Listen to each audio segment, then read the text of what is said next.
Good morning friends, कैसे हैं आप लोग। चलिए, यह वीडियो स्पेशली 12th के विद्यार्थियों के लिए है।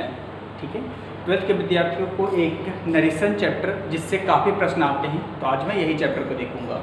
कहीं पर भी समझने में अगर आपको कोई दिक्कत होता है तो आप मेरे व्हाट्सएप नंबर पर मैसेज भी कर सकते हैं या मुझे कमेंट बॉक्स में कमेंट करें, आपका सलूशन मिलेगा। चलिए तो शुरू करते हैं। आपके चैप्टर का नाम है नरेशन या फिर स्पीच, वक्ता का कथन। समझ लेते हैं। आपके चैप्टर का नाम लिखा गया है नरेशन। असल में नरेटर से बना है। नरेटर बोले तो बोलने वाला अर्थात वक्ता, और वक्ता जो कथन बोलता है उस कथन को क्या बोलते हैं, नरेशन। इसलिए यहाँ लिखा गया है नरेशन बोले तो कथन, और वो कथन किसका होगा तो नरेटर का होगा अर्थात बोलने वाला का होगा। दैट्स कॉल्ड वक्ता का कथन। चलिए, अगर ये बात समझ में आ गया है तो आगे बढ़ते हैं। नरेशन दो प्रकार के होते हैं। पहला डायरेक्ट स्पीच और दूसरा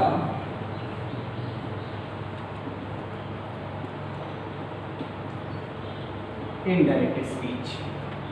अब डायरेक्ट स्पीच क्या होता है तो रटने की आवश्यकता नहीं है। डायरेक्ट बोले तो सीधा सीधा, इसका मतलब सामने वाले ने जो भी बोला उसे हम ज्यों का त्यों बोल दें या ज्यों का त्यों रख दें, उसे क्या बोलेंगे, डायरेक्ट स्पीच। और इनडायरेक्ट स्पीच वही कथन को अपने शब्दों में रखा जाए, इसे क्या बोलेंगे, इनडायरेक्ट स्पीच। इसको लिख लेते हैं। कथन को ज्यों का त्यों व्यक्त करें, ये हो गया आपका डायरेक्ट स्पीच। इनडायरेक्ट स्पीच कथन को अपने शब्दों में व्यक्त करें। एक बार मैं रिपीट कर दे रहा हूं जिनको दिक्कत हो समझने में। आपके चैप्टर का नाम है नरेशन अर्थात स्पीच बोले तो वक्ता का कथन। दो प्रकार का होता है, डायरेक्ट स्पीच और इनडायरेक्ट स्पीच। डायरेक्ट स्पीच बोले तो कथन को ज्यों का त्यों या हूबहू उतार दें। चलिए, और इनडायरेक्ट स्पीच बोले तो कथन को अपने शब्दों में व्यक्त करें। अब इसमें जो टर्म्स यूज होते हैं इस चैप्टर में उससे देख लेते हैं।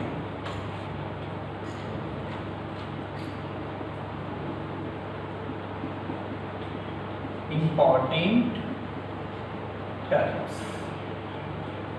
पहला रिपोर्टर। असल में ये रिपोर्टर क्यों है ये भी हम आपको बताएंगे। दूसरा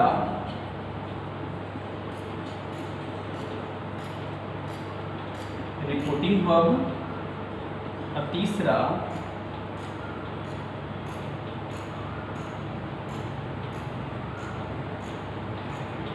असल में एक एक करके देख लेते हैं। मैंने जो इंपॉर्टेंट टर्म्स लिखा है इससे रटने की आवश्यकता नहीं है, एग्जाम्पल लो, एक बार में समझ में आ जाएगा।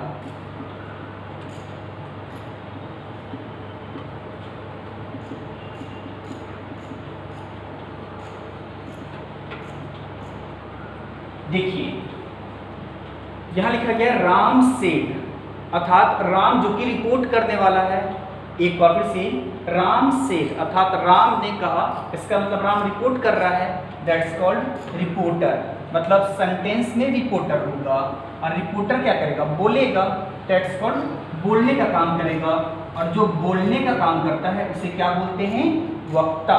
That's called reporter. ऐसे भी आपने देखा होगा न्यूज में भी रिपोर्टर होता है, तो वो रिपोर्टर क्या करता है, वो रिपोर्ट करता है।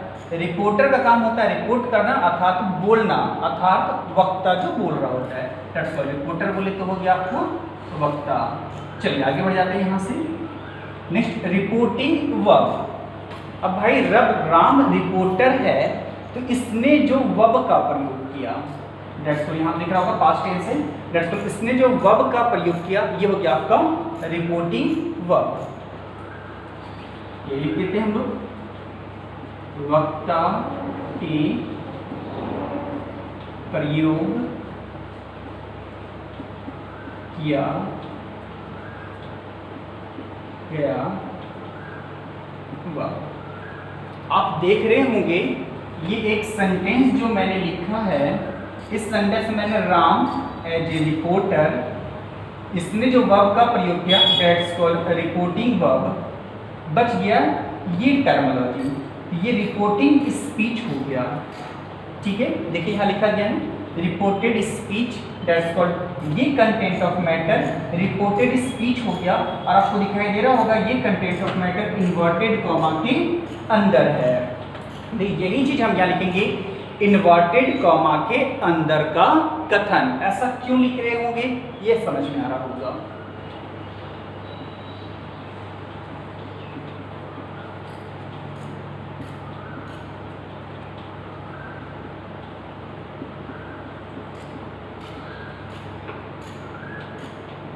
बिल्कुल, इन्वर्टेड कॉमाज के अंदर का कथन। चलिए, अगर ये बात समझ में आ गया है तो मैं एक बार कंफर्म कर देता हूँ मैंने क्या क्या लिखा आपको। चैप्टर का नाम क्या है? नरेशन, जिसे बोल सकते हैं स्पीच। नरेशन होता क्या है? तो वक्ता का कथन होता है। चलिए, दो तरह का होगा, डायरेक्ट और इनडायरेक्ट। डायरेक्ट जो सेंटेंस को ज्यों का त्यों या हूबहू रख दे, ठीक है, और इनडायरेक्ट वही कथन को अपने वक्तों में व्यक्त करे। आगे बढ़ते हैं, इंपॉर्टेंट टर्म्स। ये टर्म्स हैं क्या? तो ये जो आपका सेंटेंस है इसी में रिपोर्टर अर्थात वक्ता जो रिपोर्टिंग करने का काम करेगा, वक्ता जो वर्ब का प्रयोग कर रहा होगा दैट्स कॉल्ड रिपोर्टिंग वर्ब, वक्ता के प्रयोग का वर्ब दैट्स कॉल्ड ये। और तीसरा टर्मिनोलॉजी है रिपोर्टेड स्पीच दैट्स कॉल्ड, ये रहा आपका रिपोर्टेड स्पीच इन्वर्टेड कॉमा के अंदर का कथन। ये इन्वर्टेड कॉमा क्या होता है? बिल्कुल, यह जो टर्मिनोलॉजी होता है उसको इन्वर्टेड कॉमा बोलते हैं। देखिए, ये तो खैर समझने के लिए बेहतर है, परंतु आपके एग्जाम में प्रश्न आते हैं और प्रश्न बनाने के लिए आपको कुछ टर्मिनोलॉजी याद होना चाहिए।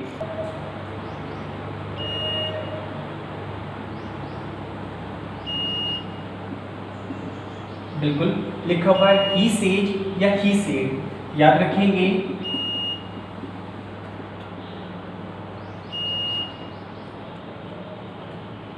याद रखेंगे, अगर सेंटेंस में ही सेज या ही सेड रहता है तो कोई परिवर्तन नहीं होता है। एक बार मैं फिर से रिपीट कर दे रहा हूं, बहुत इंपॉर्टेंट है। और इसके साथ ही एक लाइन, ही सेज टू या सेड टू, इसमें बदलते हैं ही टेल्स। बिल्कुल, असल में बात यह है कि आपके एग्जाम में प्रश्न आते हैं, अगर आप एग्जाम में प्रश्न बनाना चाहते हैं तो आपको ये टर्मिनोलॉजी याद होना चाहिए।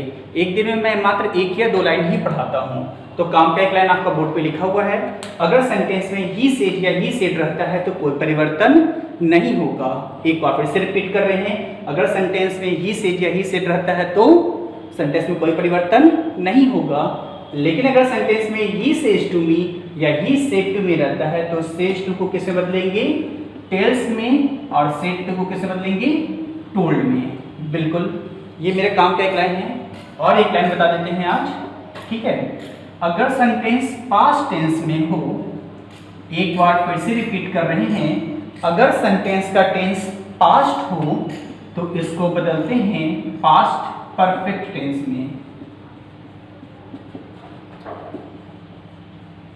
देखिएगा, असल में टेंस के ढेर सारे रूल हम भी लिखाएंगे आप लोगों को, लेकिन अगर एग्जाम में प्रश्न बनाना है आपको तो केवल आपको यही एक रूल याद होना चाहिए टेंस का।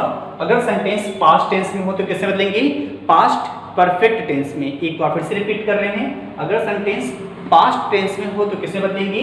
पास्ट परफेक्ट टेंस में। यहाँ देख लेते हैं रूल्स।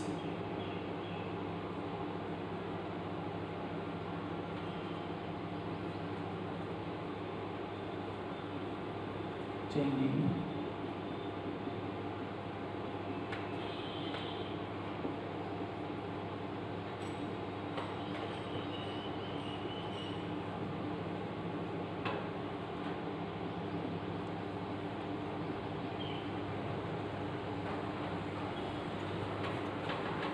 चलिए, अगर आप लोग देख पा रहे हैं, हम लोग रूल्स देखने वाले हैं डायरेक्ट से इनडायरेक्ट में बदलने का।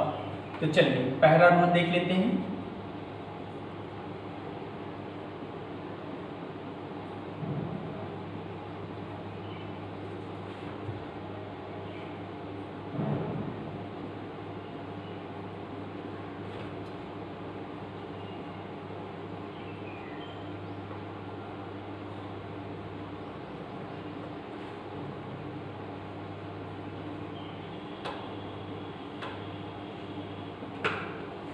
मैंने पहला रूल लिखा है, इन्वर्टेड कॉमाज के स्थान पर कंजंक्शन डेट का प्रयोग करें।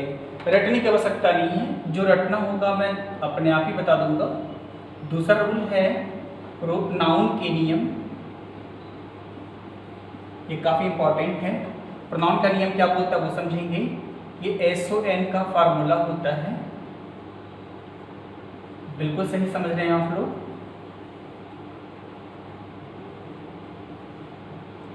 ये क्या है इसको मैं लिख देता हूँ यहाँ पे। S बोले तो यहाँ पर सब्जेक्ट हुआ, और फर्स्ट पर्सन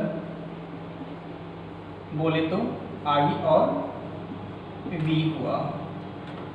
चलिए, यहाँ O जो लिखा हुआ है इसका मतलब ऑब्जेक्ट हुआ, सेकेंड पर्सन। और याद रखिएगा प्रोनाउन के सेकेंड पर्सन में क्या आता है, यू आता है। और N बोले तो no change, that's called third person, he she it they.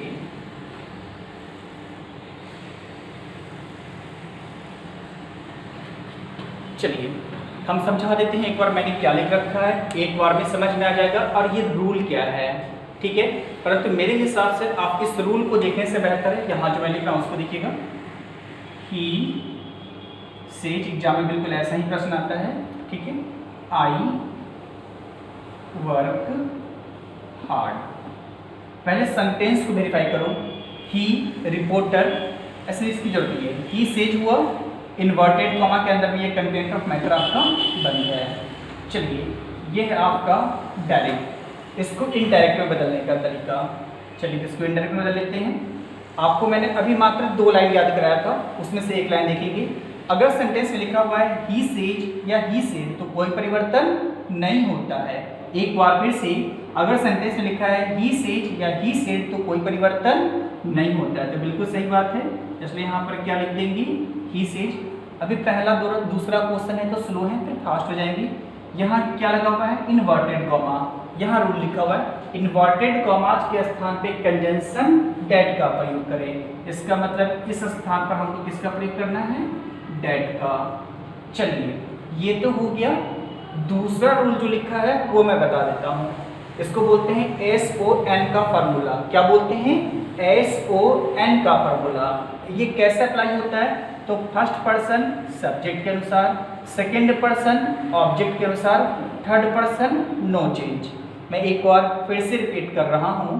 First person subject के अनुसार, सेकेंड पर्सन ऑब्जेक्ट के अनुसार, थर्ड पर्सन नो चेंज। चलिए अब यहाँ देखिए, यहाँ क्या लिखा हुआ है, आई। प्रोनाउन चैप्टर से आपको पता होना चाहिए आई फर्स्ट पर्सन में है, दैट्स कॉल्ड फर्स्ट पर्सन। और फर्स्ट पर्सन किसके हिसाब से बोला, सब्जेक्ट। और यहाँ पर सब्जेक्ट कौन है, ये है। यही कारण है कि ये जो ही है अब वो यहाँ आ जाएगा, इसलिए यहाँ क्या लिखेंगे, ही। और ही के साथ वर्क नहीं आता है, वर्क्स आता है, ठीक है। और हार्ड कैसे हुआ ये समझ में आया आप लोगों को। चलिए, तो ये SON का फॉर्मूला आपको याद होना चाहिए, तो काफ़ी इंपॉर्टेंट है। इसको देख लेते हैं हम लोग। रूल्स, पहला इन्वर्टेड कॉमा हटाएंगे, वहाँ कंजंक्शन डेट का प्रयोग करेंगे, ये प्रैक्टिस में अपने आप हो जाएगा। दूसरा SON का फॉर्मूला ऐसे याद रखिएगा, फर्स्ट पर्सन सब्जेक्ट के अनुसार, सेकेंड पर्सन ऑब्जेक्ट के अनुसार, और third person no change. Pronoun chapter में आपको देखना है फर्स्ट पर्सन में क्या आता है, आई और वी। एक बार फिर से, फर्स्ट पर्सन में क्या आएगा, आई और वी। सेकेंड पर्सन में क्या आएगा, यू। और थर्ड पर्सन में ही सी इट दे और नेम आएगा। चलिए, अगर ये बात समझ में आ गया है तो आपने एग्जाम्पल देखा, काफी आसान था। एक और एग्जाम्पल मैं बताता हूं।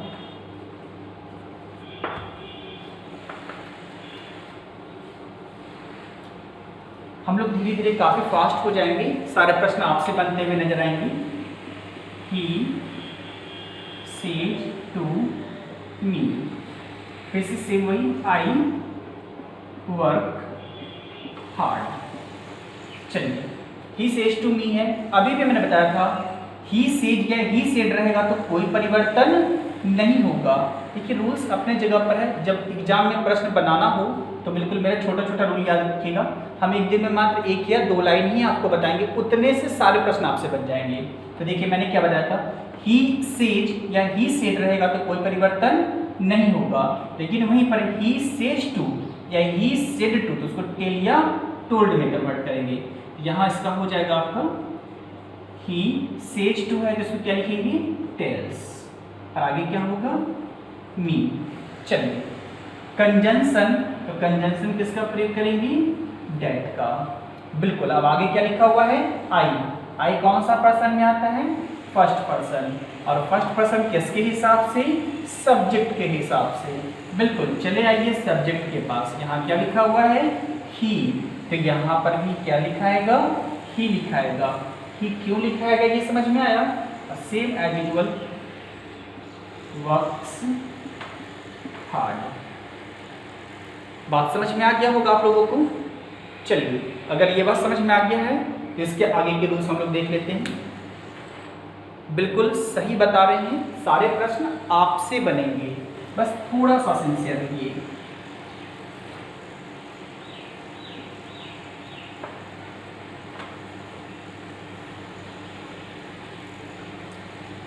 चलिए, तीसरा रूल,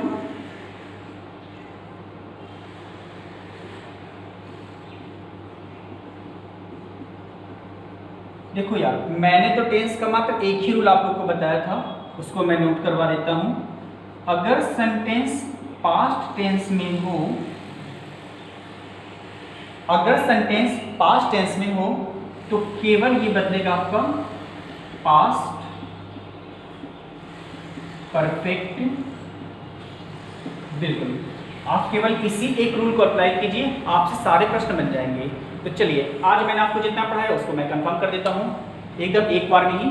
आपके चैप्टर का नाम क्या था, नरेशन अर्थात कथन। कथन हमेशा वक्ता का होता है, दैट्स ऑल। नरेशन बोले तो वक्ता के कथन। चलिए, नरेशन कितने प्रकार के होंगे, तो दो, डायरेक्ट और इनडायरेक्ट। चलिए, डायरेक्ट बोले तो कथन को ज्यों का त्यों रख दें, और इनडायरेक्ट बोले तो कथन को अपने शब्दों में रखें। बारी आती है, कुछ लोग परेशान होते होंगे, सर इंपॉर्टेंट टर्म्स वो भी याद होना चाहिए। तो भाई, जो सेंटेंस होता है उसको देखो, मैं यहाँ लिख देता हूँ, जैसा कि he says I work hard, direct speech हुआ। मैंने बताया था रिपोर्टर, दैट्स कॉल्ड, जो कंटेंट ऑफ मैटर को रिपोर्ट कर रहा होगा, वक्ता। Reporting speech, sorry reporting verb, अर्थात जिस रिपोर्टर ने जिस वर्ब का प्रयोग किया, वर्ब। और रिपोर्टेड स्पीच, जो इन्वर्टेड कॉमा के अंदर है।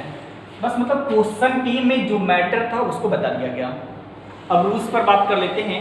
तो रूल्स काफ़ी आसान है, आपने देखा होगा, भाई इन्वर्टेड कॉमा को हटाना है और कंजंक्शन डेट का प्रयोग करना है। इसी को मैंने एक रूल बना दिया। एक दूसरा, प्रोनाउन के नियम। अब प्रोनाउन के नियम में SON का फॉर्मूला, फर्स्ट पर्सन सब्जेक्ट के अनुसार, सेकंड पर्सन ऑब्जेक्ट के अनुसार, और थर्ड पर्सन नो चेंज। समझ में आता होगा।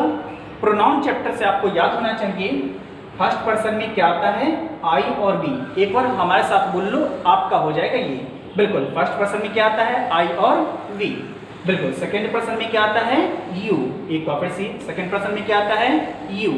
और थर्ड पर्सन में ही, सी, इट और दे। एक बार फिर से, थर्ड पर्सन में क्या आएगा, ही, सी, इट और दे। चलिए, अगर यहाँ तक समझ में आ गया है तो आज यहीं तक रहते हैं। कल के डेट में मैं कुछ खास बताऊंगा, लेकिन उससे पहले आज जो मैंने पढ़ाया है वो मैं कंफर्म कर देता हूँ।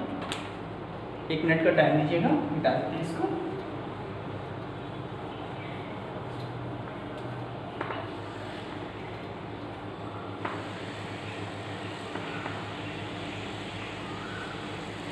मैंने पहले ही बताया है एग्जाम में प्रश्न बनना अलग मैटर है और कॉन्सेप्ट का आपके पास होना वो तो जरूरी है। तो जो एग्जाम में प्रश्न बनाना चाहते हैं वो विद्यार्थी, मैंने मात्र आपको काम का 2 ही लाइन याद कराया है। मैं पहला लाइन कंफर्म कर देता हूँ। अगर सेंटेंस में ही सेड या ही सेड रहेगा तो कोई परिवर्तन नहीं होगा। बिल्कुल यही मेरे काम का एक लाइन, इसको याद रखिए। देखिए प्रश्न आपसे बनेंगे। मैंने बताया अगर सेंटेंस में ही सेड या ही सेड रहेगा तो कोई परिवर्तन नहीं होगा, लेकिन अगर सेंटेंस में ही सेज टू या ही सेड टू रहेगा बिल्कुल तो सेंटेंस में क्या बदलेंगे, टेल्स या टोल्ड में। बिल्कुल सही बात है, मैं आपको बताना चाह रहा हूँ अगर सेंटेंस में ही सेज टू रहेगा या ही सेड टू रहेगा तो इसको बदलेंगे टेल्स या टोल्ड में। बिल्कुल मेरा एक काम का पहला लाइन था। दूसरा, अगर सेंटेंस पास्ट टेंस में होगा, एक बार फिर से रिपीट कर रहे हैं, अगर सेंटेंस पास्ट टेंस में होगा तो इसे किससे बदलेंगे, पास्ट परफेक्ट टेंस में। चलिए अगर यहाँ तक कोई दिक्कत नहीं है तो यह जो चैप्टर आप पढ़ रहे हैं नरेशन, ये प्रोनाउन से थोड़ा सा लिंक्ड है। तो चलिए आज मैं प्रोनाउन के बारे में भी कुछ देखिएगा। ये जो चैप्टर जो लिंक्ड है प्रोनाउन चैप्टर से लिंक है। चलिए मैं आपको बता दूं, प्रो शब्द का मतलब ही होता है कि बदले में। बिल्कुल, और किसके बदले में, तो नाउन के बदले में। एकदम सही समझ रहे हैं। प्रोनाउन जो नाउन के बदले आता है। एग्जाम्पल के रूप में जैसे राम, राम लड़का है तो बिल्कुल राम के लिए प्रोनाउन क्या आएगा, ही। जैसे सीता, बिल्कुल, और सीता के लिए क्या आ जाएगा, तो सी आएगा। बिल्कुल आप लोग समझते होंगे। एक जैसे फैन अर्थात पंखा, अब पंखा लड़का तो हो नहीं सकता, पंखा लड़की नहीं हो सकती, तो बिल्कुल इसके लिए क्या आ जाएगा, इट आ जाएगा। एकदम सही समझ रहे हैं। दैट्स कॉल्ड ये प्रोनाउन जो नाउन के बदले आता है। अगर ऐसे इसको देख लेते हैं एक बार, प्रोनाउन में आपको ऐसे पता होना चाहिए। बिल्कुल हर चीज़ बहुत ही आसान है, लोगों ने एकदम हवा बना के रखा है कि एकदम कठिन है। तो समझते हैं, प्रो नाउन जो नाउन के बदले आता है। अब प्रोनाउन में पर्सन कितने होते हैं, तो 3, ये एकदम याद होना चाहिए। बिल्कुल 3 होते हैं, फर्स्ट, सेकेंड और थर्ड। बिल्कुल आपके फर्स्ट पर्सन में आई और वी आता है। चलिए एक बार हमारे साथ बोल लीजिएगा, फर्स्ट पर्सन में आई और वी आता है, सेकेंड पर्सन में यू आता है, सेकेंड पर्सन में यू आता है, थर्ड पर्सन में ही, सी, इट और दे आता है। चलिए एक बार हमारे साथ बोल लीजिएगा, फर्स्ट पर्सन में आई और वी, सेकेंड पर्सन में यू और थर्ड पर्सन में ही, सी, इट और दे। बिल्कुल थर्ड पर्सन में ही, सी, इट, दे। चलिए आगे बढ़ जाते हैं। ये जो हुआ ये सब सब्जेक्ट हुआ, समझ लेते हैं। सब्जेक्ट आपकी भाषा में सब्जेक्ट बोलते सेंटेंस की शुरुआत में आने वाले टर्म। ऐसे सब्जेक्ट का डिफिनेशन ये नहीं है। सेंटेंस में जो सबसे इम्पॉर्टेंट रोल अदा करता है वो सेंटेंस का सब्जेक्ट कहलाता है। वो सेंटेंस में कहीं पर भी हो सकता है, लेकिन आप लोगों को जो प्रश्न पूछे जाते हैं सब्जेक्ट एट ए सेंटेंस का शुरुआत होता है। चलिए अगर सब्जेक्ट है तो ऑब्जेक्ट भी होगा। बिल्कुल, तो आई का ऑब्जेक्टिव क्या होता है, मी होता है। एक बार फिर से, आई का ऑब्जेक्टिव मी होता है, उस तरह से वी का ऑब्जेक्टिव अस होता है। सेकेंड पर्सन में क्या आएगा, यू, यू का ऑब्जेक्टिव क्या होगा, यू होगा। चलिए थर्ड पर्सन में ही, सी, इट और दे, तो ही का ऑब्जेक्टिव हिम, सी का हर, इट का बिल्कुल क्या होगा, इट का बिल्कुल इट का इट ही होता है, और दे का क्या होगा, देम होगा। चलिए इतना काफ़ी होगा आप लोगों के लिए। तो मैंने जो पढ़ाया है उसको मैं कंफर्म कर देता हूँ। बिल्कुल आपके चैप्टर का नाम क्या हुआ, नरेशन, बोले तो डायरेक्ट और इनडायरेक्ट। मैंने मात्र 2 ही लाइन पढ़ाया है, वो 2 लाइन देख लेते हैं। अगर सेंटेंस में ही सेज या ही सेड है तो कोई परिवर्तन नहीं होगा। बिल्कुल हमारे साथ बोल लो, क्या बोले, ही सेज या ही सेड है तो कोई परिवर्तन नहीं होगा। लेकिन अगर ही सेज टू मी या ही सेड टू मी है तो टेल या टोल्ड में बदलेंगे। एक लाइन था। दूसरा काम का लाइन मैंने टेंस का बताया है। अगर सेंटेंस पास्ट टेंस में होगा तो इसको किस में बदलेंगे, पास्ट परफेक्ट टेंस में। जिनको समझने में दिक्कत है तो आप हमको बताएगा, सर मैं पास्ट टेंस नहीं समझता हूँ, मुझे पास्ट परफेक्ट नहीं समझ में आता है, या फिर मेरा ट्रांसलेशन सेक्शन कमज़ोर है। हम आपको डेली बेसिस पर होमवर्क देंगे, डेली काम देंगे और उसका सॉल्यूशन प्रॉपर आपको मिलना शुरू होगा। आज हमारा पहला दिन था। चलिए आज यहीं तक रहने देते हैं, इस पर अच्छे से काम करेंगे। धन्यवाद।